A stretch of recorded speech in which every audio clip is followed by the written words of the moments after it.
Hey everybody, welcome back to Tip Tuesday by PD. My name is Bo Reby. I'm in Monterey, California, enjoying the nice sand dunes, doing some soaring out here. So today, what I want to talk to you about is pack volume of parachutes. This is a common thing that people have questions about.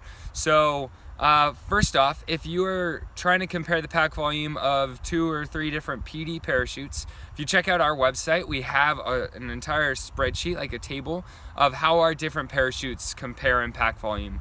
So if you want to compare a Katana to a Saber 2, or a Valkyrie to a Velocity, or maybe the Horizon to something like a Storm or a Spectre, you can go onto our website and check out which ones pack smaller, which ones pack bigger, of different sizes, that kind of stuff. So that's pretty good tool for you. Next up, another thing to consider when you're talking about pack volumes is the fact that different parachute manufacturers are going to measure their parachutes differently. So a 170 by PD may not measure the exact same as a 170 by a different manufacturer out there. So keep that in mind.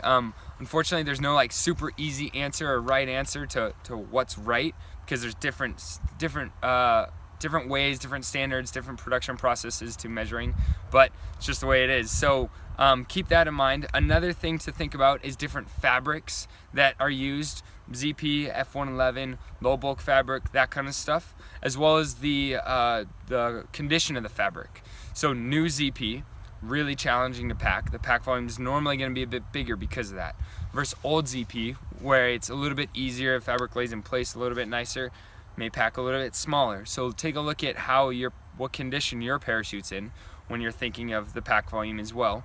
And then also like stuff like the climate alone. A more humid environment is going to reduce the pack volume. A drier environment is going to increase the pack volume.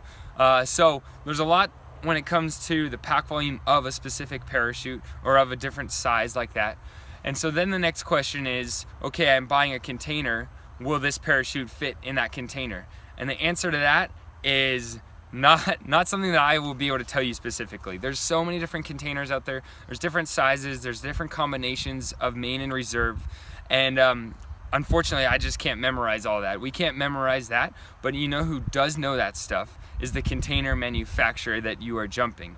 So PD provides all of our parachutes to those container manufacturers so that they can do some pack volume testing, figure out which parachute best fits in which container, size their containers appropriately for the parachutes, and then they make that information available to you. So if you check out their websites or call them up, your specific container manufacturer, they should have that information on there. So if you are looking for your next rig, if you're looking for your next parachute, something like that, and you want to know how the canopy is going to fit in the container, if you're going to buy a container that's most appropriately sized for your parachute that you're jumping, call up the container manufacturer and ask them about it, and they should be able to give you a good idea. Hopefully this gives you some more information. Knowledge is power, and hopefully you have some safe skydives with a nicely fit container on your back. And yeah, enjoy your summer. See you guys.